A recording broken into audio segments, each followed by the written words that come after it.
Hello बच्चों, let's read the question. The question says, so हमें यहाँ पे एक असर्शन रीजन का क्वेश्चन गिवन है।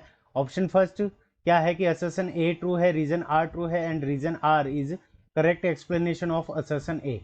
ऑप्शन सेकंड क्या दे रखा है, असर्शन ए ट्रू है, रीजन आर ट्रू है and reason R is not correct explanation of assertion A. Option third क्या दे रखा है, assertion A is true and reason R is false.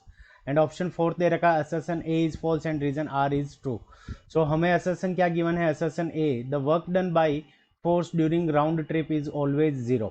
And reason R क्या दे रखा है, the average value of conservative force in round trip is not zero. ठीक है बच्चों। सो यहाँ पे क्या दे रखा है, वर्क डन के बारे में क्वेश्चन पूछा है। सो इस क्वेश्चन को करने के लिए हम क्या करेंगे, की कंसेप्ट अप्लाई करेंगे। सो की कॉन्सेप्ट, अब की कॉन्सेप्ट के अंदर हमारा जो की कॉन्सेप्ट होगा वो हमारा क्या होता है, वर्क डन का फॉर्मूला। सो वर्क डन का formula W is equals to हमारा क्या होता है, F S cos theta. F हमारा क्या है, फोर्स है, एस क्या है, डिस्प्लेसमेंट है, और थीटा क्या है, एफ और एस के बीच में हमारा एंगल है। सो मान लो कि अगर कोई ऑब्जेक्ट राउंड ट्रिप के अंदर मूव कर रहा है, ठीक है, राउंड ट्रिप के अंदर मूव कर रहा है, यानी वो ए से बी पे जाता है, फिर बी से सी पे जाता है, और फिर सी से डी पे जाता है, और फिर लास्ट में क्या होता है कि वापस डी से ए पे पहुंच जाता है। तो उस कंडीशन में हमें क्या निकालना है कि ये क्या होगा, वर्क डन। तो देखो यहाँ पे ये एक तरह का हो गया। सो अब हम जानते हैं कि एक हमारा क्या होता है, कंजर्वेटिव फोर्स होता है, कंजर्वेटिव कंजर्वेटिव फोर्स। अब कंजर्वेटिव जो फोर्स होता है हमारा, कंजर्वेटिव फोर्स का जो वर्क डन होता है वो क्या होता है कि पाथ डिपेंडेंट नहीं होता, नॉट नॉट पाथ डिपेंडेंट,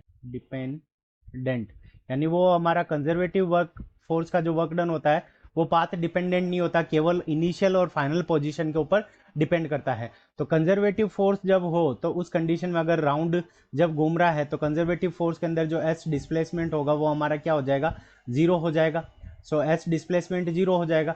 सो उस कंडीशन के अंदर जो work done by conservative force, तो सी मीन्स कंजर्वेटिव फोर्स, तो डब्ल्यू इज इक्वल्स टू हमारा क्या हो जाएगा, जीरो हो जाएगा। तो work done by conservative force in A round trip ये क्या होता है, जीरो होता है। जबकि हमें क्या दे रखा था, work done by force, force अब यहाँ पे कंजर्वेटिव नहीं गिवन है, इसलिए ये असर्शन ए हमारा क्या हो जाएगा, फॉल्स हो जाएगा। अब रीजन आर क्या कह रहा है कि the average value of conservative force in round trip is not zero. तो ये वाला स्टेटमेंट हमारा क्या है, करेक्ट है।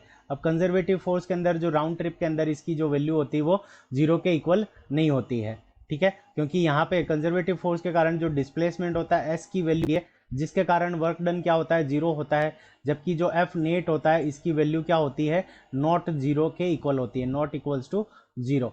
जैसे ये मान लो यहाँ पे कोई भी पॉइंट है तो इस कंडीशन के अंदर यहाँ पे फोर्स हमारा इस तरफ लगेगा, ठीक है, और यहाँ पे जब पार्टिकल आएगा तो उस कंडीशन के अंदर टेंशन फोर्स हमारा इस तरफ लगेगा।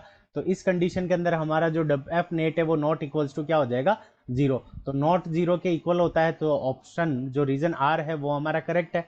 तो हमारा ऑप्शन फोर्थ करेक्ट हो जाएगा, assertion A is false and reason R is true. So option fourth is the correct answer of this question. I hope you understood it well. Best of luck. Thank you.